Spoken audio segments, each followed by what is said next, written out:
各位朋友，大家好，歡迎大家收睇今日全新嘅節目。呢個節目咧就係由產新聞出品嘅圍爐 Start Talk 嘅 podcast。我係今集嘅嘉賓主持柯創盛。大家見到我呢個場景，其實都知道啦。我哋係一個訪談嘅形式嘅 podcast 啦。我哋希望咧透過一個輕鬆嘅手法咧，同我哋嘅朋友一齊討論下我哋社會上面咧最關心嘅時事問題。咁啊，第一集節目咧，我相信大家都好關心，究竟係乜嘢題目咧？咁你見到我哋啲嘉賓陣容都知道啦，就係我哋近排社會上面咧，經常會討論到嘅簡樸房。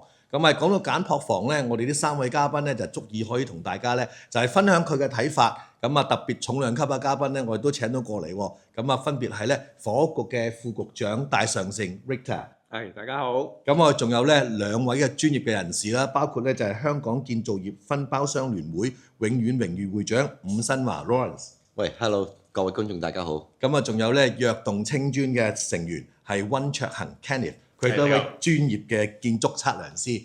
咁啊，三位嚟到咧，同大家講下簡樸房咧。咁今日我哋題目係咩咧？咁我哋今日定咗個題目咧，就係叫做咧就係簡樸房改裝點樣先至可以做到快靚正喎。咁啊，講起簡樸房咧，有啲背景資料都想同大家分享一下嘅。咁啊，大家知道啦，其實特區政府咧喺今年咧已經3月1號已經實施咗簡樸房條例啦，主要希望咧規管香港嘅一啲嘅不適切居所啦、劏房各方面，就要求咧符合咧係基本嘅最低居住標準。咁啊，攞到認證咧先至可以再出租。咁喺制度入邊咧，我哋都會用一個叫做先登記後執法嘅模式。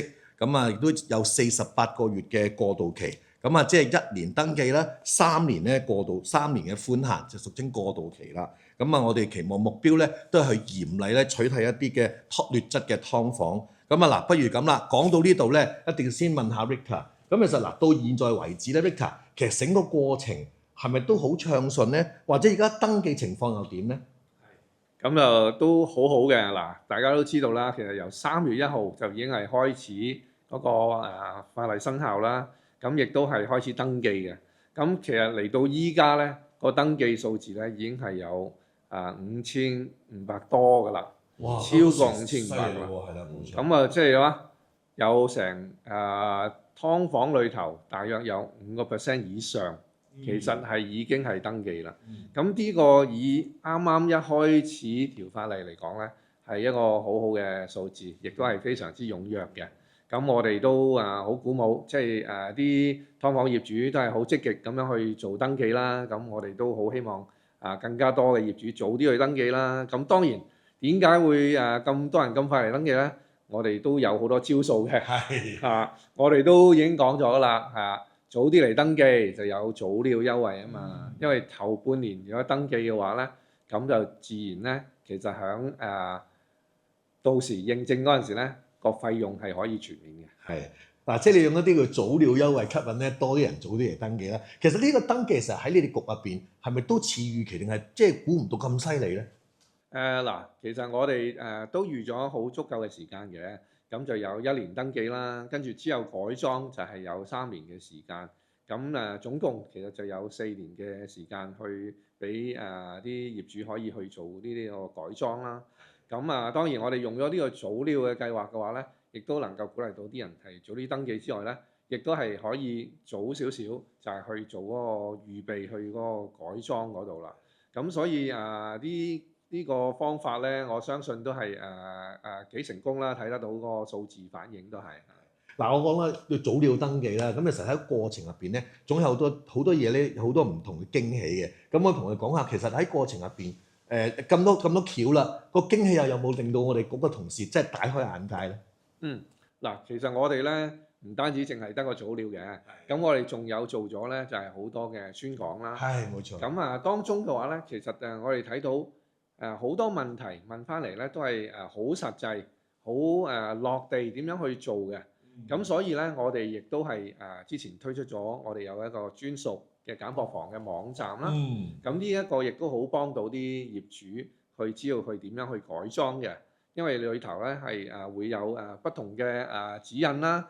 當中咧，我亦都帶咗個頁面嚟咁都係有好豐富嘅內容嘅。有講翻咧就係簡樸房認證成個流程啦，申請嘅指引啊。甚至乎一啲實務守則。嗱咁實務守則就真係好實際啦，就係佢哋好多時問嘅問題啦。咁就裏頭咧圖文並茂會講得好詳細，究竟點樣做咧先至可以符合到個標準嘅。咁呢個都好實際嘅。咁當然淨係得個守則都唔得㗎喎。其實仲要一啲實際啲嘅示範單位，真正有啲案例做出嚟。咁呢個咧，我哋都兩條嘴走路嘅。我哋自己咧亦都有做一啲示範單位，咁正在進行中。咁好希望就係喺4月底或者5月頭左右，咁就應該係可以預備得好，咁可以帶不同嘅人去睇啦，亦都可以示範俾啲業主睇，究竟一個單位真係真實嘅單位嚟嘅。咁究竟裏頭要改裝嘅話，有啲乜嘢嘢咧？我哋都揾咗啲不同案例去示範出嚟嘅。嗱，有示範單位咧，必然有導賞㗎啦。咁我哋就期待啦。咁但我講緊政府就多方面推動啦。咁但係業界嘅朋友咧都好幫手嘅。Lawrence講嘅示範單位，我知道其實你哋都有啲橋㗎噃。係啊，咁其實咧就我哋分包商聯會咧喺09年嗰時咧就已經同一啲其他嘅商會，譬如香港建造商會啦、機電商聯會咧同埋工會咧就成立咗個建造關係基金嘅。咁嗰個另一個古仔咧，主要都係照顧翻啲工友佢哋喺工地出現嚴重事故，我哋有啲照顧嘅。咁後來就當然演變就一路有班家屬，我哋一路都同你接觸啦。咁喺舊年年尾咧，我哋就搞咗蛇宴，咁都有200幾人啲家屬過嚟食飯咁。咁當時咧就有幾位我都叫姐姐哥哥㗎啦，即係啲老人家啦。咁佢咧同我講，佢話伍生而家咧揀鋪房，我哋好煩喎，因為咧佢哋本身就做開啲劏房嘅。即係老人家有層舊樓喺深水埗，咁就出租劏房就叫做維生啦咁樣。咁佢話而家突然間要整，又唔知要幾多錢。出邊講到咧就風風火火好貴啦，同埋啲內容點又要揾專業人士，我乜都唔識，咁點算咧？咁我咧就諗下我哋就 contractor 啦，我哋即係工程界。咁做方面咧，我哋冇問題嘅。咁我覺得我哋都係要同佢了解睇咩幫到佢手咁。咁同埋我覺得就話而家坊間即係講到錢個問題都幾敏感嘅，即係講到都一個單位啦，我哋叫做即係都要50-60萬甚至乎以上咁。咁我覺得其實我哋係咪可以用一個基本合理啲嘅價錢，或者大家能夠負擔嘅價錢去處理解決件事呢？因為我哋唔係要拆晒佢做過㗎嘛，咁你拆晒做過可能真係會貴嘅。咁但係即係所以我就落去睇過佢哋啲單位。咁其實初步睇呢，其實佢哋好多時都係有啲尺寸唔夠啊，或者啲位置爭少少啊，啲改動啦咁。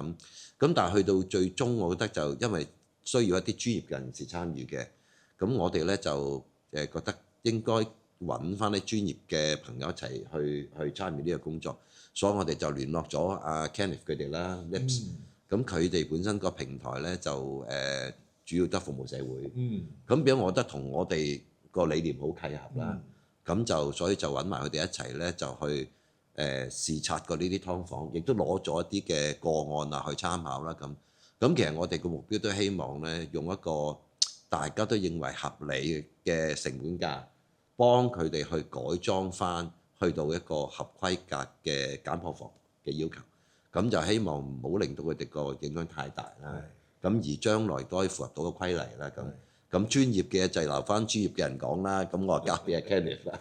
Kenneth， 我知道其實你一個躍動青磚呢個係一個跨專業嘅平台啦。咁當中其實集合咗好多唔同嘅業界精英啦，包括有建築啦、測量啦、規劃啦、園景同埋工程5個界別嘅青年才俊啦。Kenneth， 我想問下，其實你即係都有落去睇過現場嘅，其實你發覺到你嘅觀察又會係點咧？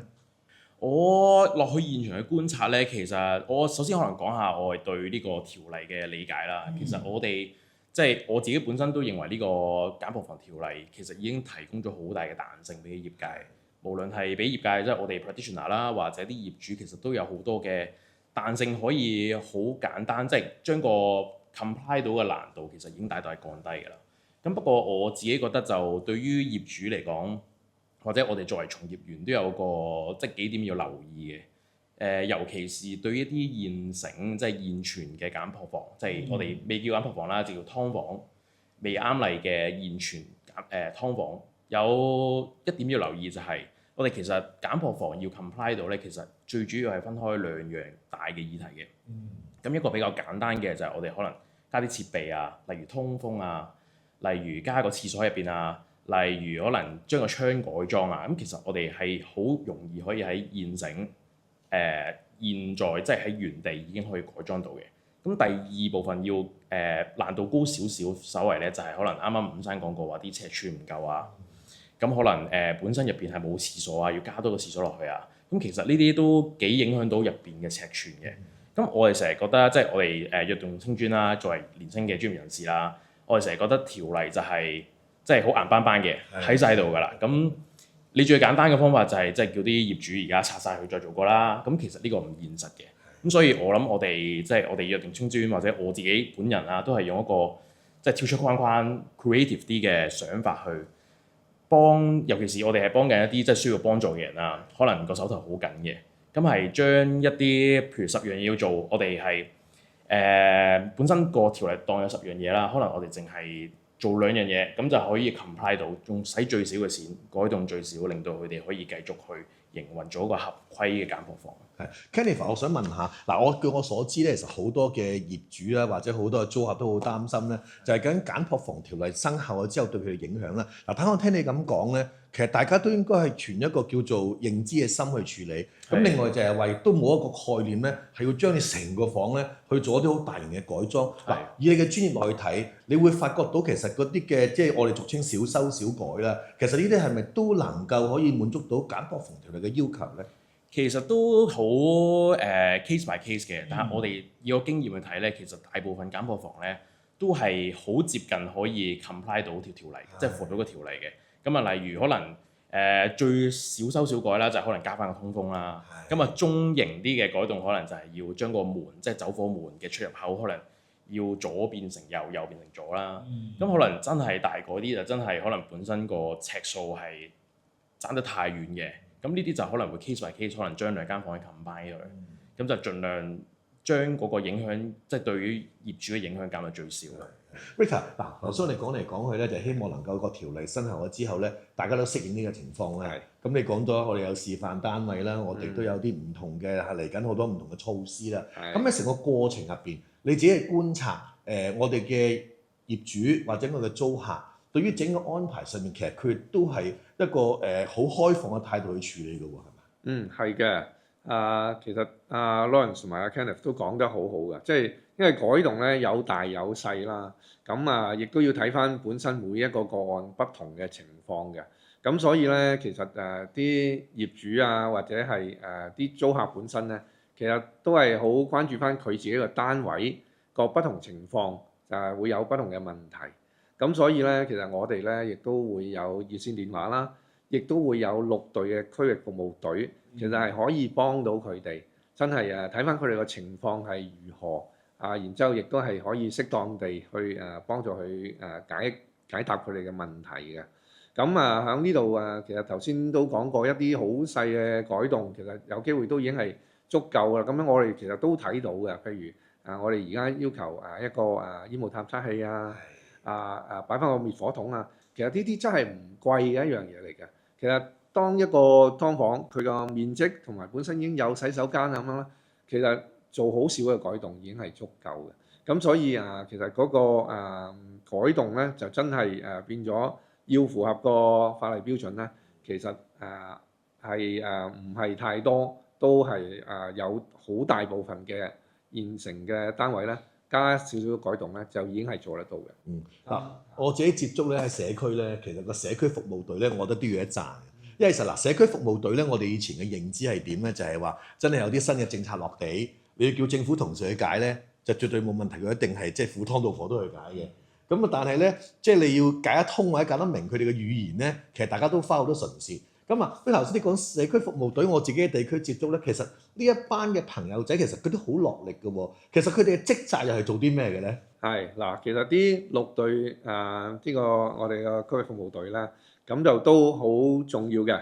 其實佢哋存在咗一段時間嘅，由最開始就係由個租管條例，咁就幫助啲租客去了解其實佢哋個響租管條例底下個權益啦。咁然之後咧就當然就落到嚟，而家咧我哋就會幫我哋咧就係、之前就係喺度宣傳究竟簡薄房條例嘅要求係點樣啦。咁當大家其實都而家都耳熟能詳啦，係8項要求係8平方米啊，高度係幾多啊？要有獨立廁所啊，呢啲大家都熟知咗之後咧，而家就好落地地，就真係每一個單位佢哋嘅疑問，佢哋要點樣先至可以做得到啦。當然，另外一個就係幫若果有業主想知道，咦我要登記喎，點樣去登記？去邊度登記？填啲咩表格？咁呢啲咧，佢哋其實都係可以幫得到嘅。咁所以其實我哋亦都將啲綠隊區域服務隊嗰個電話聯絡甚至乎係響每一區裏頭點樣聯絡得到佢哋啊？咁我哋響網上都係有擺咗出嚟。我成日都講咧，貼地者有群眾咧，永遠都係好事嚟嘅。Lawrence 又要問翻你啦。嗱，頭先你見到咧，我哋講咗喺個結構或者各方面要注意嘅地方啦。咁當中結構少不免都會影響到啲叫主要嘅樓宇結構喎。喺呢部分其實，譬如作為業界嘅朋友，你哋有冇啲乜嘢嘅八寶，有咩支援可以俾到佢哋咧？嗱，結構方面咧，我諗最終一定要我哋嘅專業人士去了解過，因為其實好似頭先副局講啦，唔同嘅單位其實好多時咧，就算同一個單位唔同樓層，因為嗰啲個別嘅小業主啦，當佢哋分間時都會有啲唔同嘅，左邊頭右邊都唔同，我哋睇 case 㗎啦。咁有啲我哋會結構方面嘅最主要咧，我哋講緊話佢個承重有冇問題啦，又或者佢基本要求而家講緊簡樸房需要嘅獨立廁所啊、食嘅地方啊、水喉呢啲係咪有啦？呢啲基本上要符合到要求咧就可以處理到嘅。反而有啲咧就譬如佢擺個位置，如果係一啲個唔適合佢個圖則要求嘅位置咧，嗰啲可能牽涉比較大。咁呢個我哋真係要個別嘅 case 睇咯。所謂嘅改動多與少，咁其中我記得咧有一個單位我哋同阿 Kenneth 睇過啦，佢基本上咧一層樓就分間咗4個單位，咁你3個單位都夠尺寸㗎啦，有一個單位咧爭咗大概3尺度啦，就爭3尺咁，就爭3尺，咁點算咧？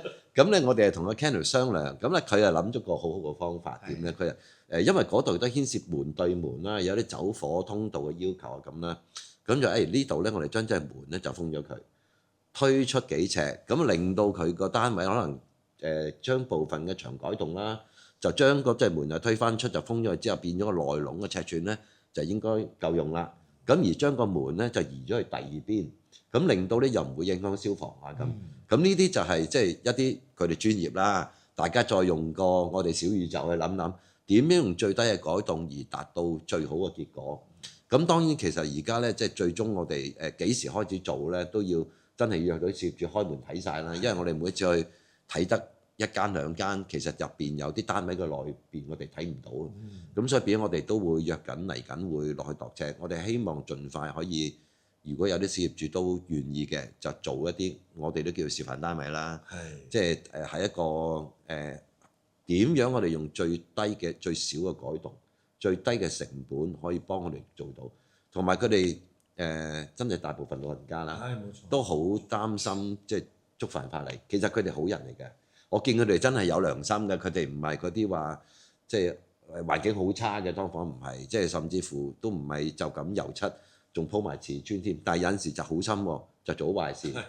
佢唔鋪瓷磚咧，條走廊夠闊嘅；佢鋪瓷磚之後咧就靚咗，打理又好咗，但係咧就爭少少。咁呢啲我哋都諗辦法同佢有啲小修小改嘅地方，令到譬如佢嗰個走廊嘅闊度啊，符合翻要求啊咁呢啲一路我哋都會同佢執。不過我相信目的都係第一個啫，就幫啲老人家、啲小業主解決佢哋嘅問題，即係有佢哋專業出嚟，佢哋放心啲啦。咁同埋我哋都會盡量諗啲方法係用啲最基本嘅處理方法，令到你符合條例咯。係嗱，講時講咧，我哋成日講緊個控制成本好緊要啦。咁嗱，我哋成集入邊大家講緊即係個成本控制咧。嗱，坊間上面好多誤傳嘅。有啲又話要唔知要去到譬如70-80萬啊，又那樣這樣啊，有啲又話平啲。咁啊，所以譬如聽阿新華所講，其實個成本控制上面，按道理一啲小改善大幫忙符合法例嘅，應該都唔會多嘅喎。其實你哋評估係幾多度咧？嗱，今日咧我係真係唔敢答你呢個問題，因為點解咧？我哋就未約到開晒門睇，因為點解有啲嘢我哋未睇過咧？我講咗有啲武斷啦。咁但係咧就我諗坊間有啲唔同嘅朋友，佢哋去評估咧。嗰個講法其實大家有少少我唔能夠誤導嘅，但係個理解可能有啲唔同。我嘅理解就話有啲朋友話，我哋做一個房分間房啦，就大概要12-13萬啦咁樣。咁你4間，咁咪去到50-60萬咯。咁仲未計你要入職啊，要去批啊，揾 engine 啊，同埋揾翻啲專業人士去做 approval 啊，咁你所有嘅 submission 程序，喂，咁即係好似你講要60-70萬喎。但係呢一個我嘅理解應該就話，我一間拆晒佢重新做過。咁但係我覺得我哋睇過嘅而家叫做劏房先啦，其實佢哋唔一定要拆晒，我哋都唔會用呢個目標同佢睇。第一就話，如果佢真係唔夠位嘅，可能2間打通變1間，咁咪完成咗咯。即係有間可能2間都唔夠80尺，我打通咗可能100零尺咁樣。另外一種咧就係好特殊嘅個案，好似我哋頭先講，喂，佢爭幾尺喎，我哋諗唔諗到方法幫佢放翻大少少做到咧？咁佢有翻4間房添喎。咁其實呢啲嘢，我覺得係我哋如果俾啲心機幫佢哋諗，係有機會令到佢哋用最低嘅成本得到最高嘅效益。冇錯。Kenneth 講時講咧，即係喺成個，我認為呢個係個大 project 啦，喺個咁大個工程入邊咧，有唔同持份者參與係必須嘅。咁嗱，頭先講咗咧，你哋一班專業嘅青年朋友咧，就落區幫手做嘢。咁呢個做嘢亦都見得到咧，其實係幫得到啲小業主，特別我啲長者嘅小業主嘅。咁但係講啦，如果佢哋真係要揾人去做一啲譬如攞意見啊、改裝嘅話，其實佢要揾呢啲人要具備啲咩專業資格咧？專業資格其實而家有主要係可以有3個專業資格啦。咁其實係建築師啦、建築測量師啦，同埋工程師。咁我可能回應翻啱啱伍生講嘅嘢啦，就係其實我都建議啲業主咧，就係唔好驚咗呢條條例先。可能坊間講咗好多啲價錢係15-16萬、可能20萬都有人講過話一間分間房。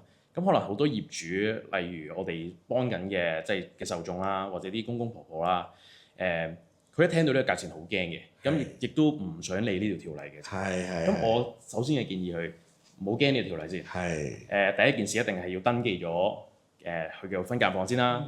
咁喺呢個 grace period 裏邊咧，我諗可能好似啱啱局長講8項嘢。咁第一件事要了解自己8項嘢究竟有幾多項嘢係需要改啦。咁我當佢哋可能有3樣嘢改，其實佢都唔需要一時三刻將呢3樣嘢一次過改晒佢。咁可能佢可以 plan 住呢2年，逐步將嗰3項嘢一年咁樣去更改，去到限期嘅時候就可以去登記咗一個合資格嘅簡樸房。咁我相信即係其實佢第一步可以係了解咗究竟自己有幾多嘢做先咯。嗱，副局啊，就住簡樸房嘅條例已經生效咗啦。喺新制度之下咧，其實我哋一路落嚟仲有好多唔同嘅即係工程要做嘅。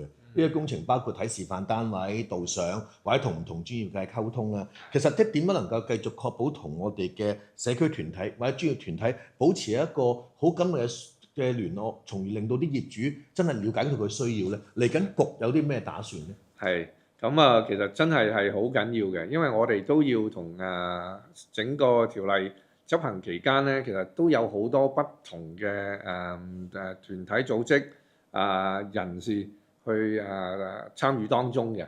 咁我哋都係會緊密同佢哋合作啦。頭先都講過就例如我哋做示範單位啦，本身我哋自己做嗰陣時啦，咁我哋都會了解到市場上真係做嗰陣時個價錢啦。咁頭先都講得好好嘅，兩位都其實真係做嗰個改動咧，你有心做咧，其實唔需要成個單位去改嘅，變咗咧係只係局部去改啦。咁呢個當然就係要同到個專業人士，即係都要有翻個理解先至得嘅。咁都好高興啦！我哋亦都之前揾咗不同嘅專業團體啦，咁佢哋亦都好幫手，就俾咗佢哋個一個 list 成個列表啲專業人士可以參與嘅咁樣。咁我哋亦都擺咗上去我哋嘅網頁嘅。咁變咗咧，啲業主咧可以容易啲啦，揾到適合嘅人去幫佢，喂，講一講，俾個意見先。究竟我哋因為好多時啲業主未必識睇啊，自己都嗰8項究竟邊啲啱，邊啲唔啱咁樣。有啲可能要少少多少少了解先至知道啱唔啱嘅。咁呢度咧就專業人士可以幫到手啦。好啦，跟住咧專業人士幫到手，知道點樣改之後咧，其實咧就真係要揾人去打價啦。咁呢度咧就變咗頭先Lawrence咁樣講，就做改動，其實唔需要成間拆咗佢嚟到改啊嘛。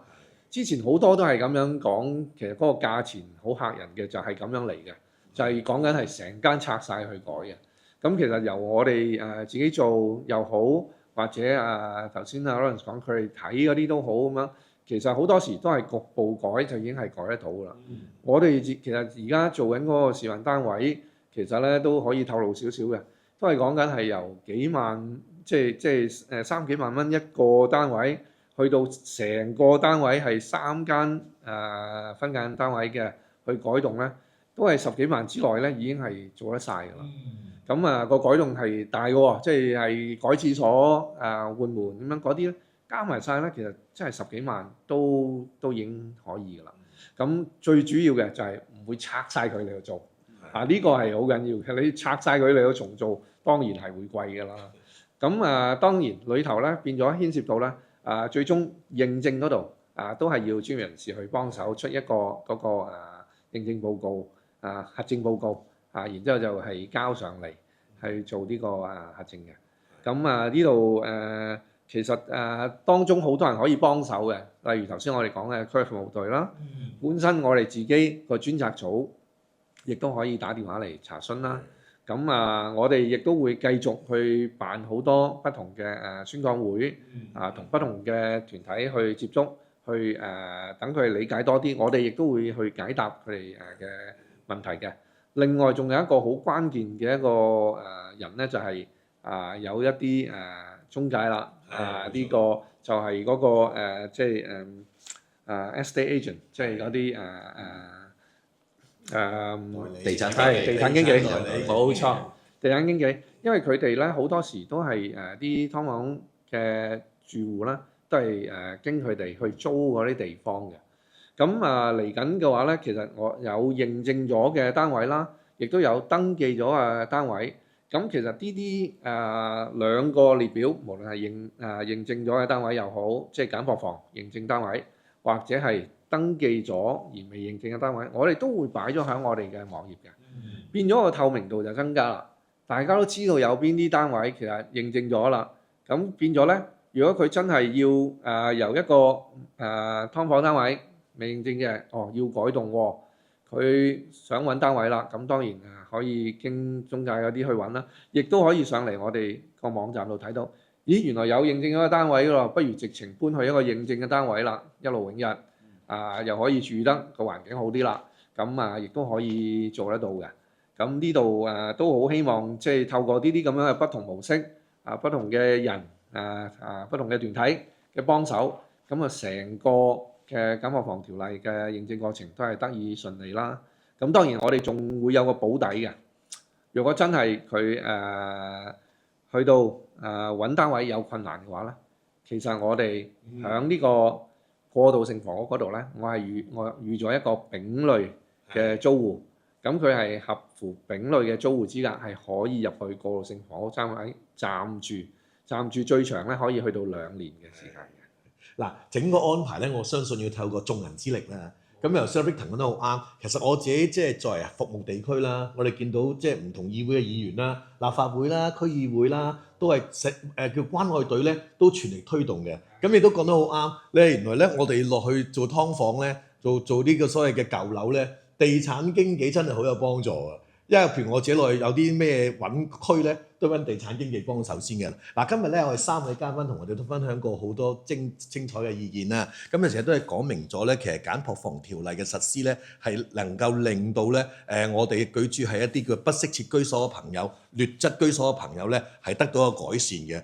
呢個條例咧，其實都係一個叫大工程嚟嘅。當中要涉及到唔同嘅人咧，一齊去幫手去推動啦，去執行啦，以至乎到咧去支援嘅。咁我哋希望咧未來嘅日子咧，喺呢個簡樸房條例咧，都能夠咧真係能夠改善到我哋咧香港一啲不適切居所嗰啲地方，咁讓我哋居民咧都能夠安居樂業㗎。咁再一次多謝我哋3位嘉賓。咁我哋今日嘅 podcast 咧亦都係順利完成啦。咁我哋下一次再同大家傾偈，拜拜。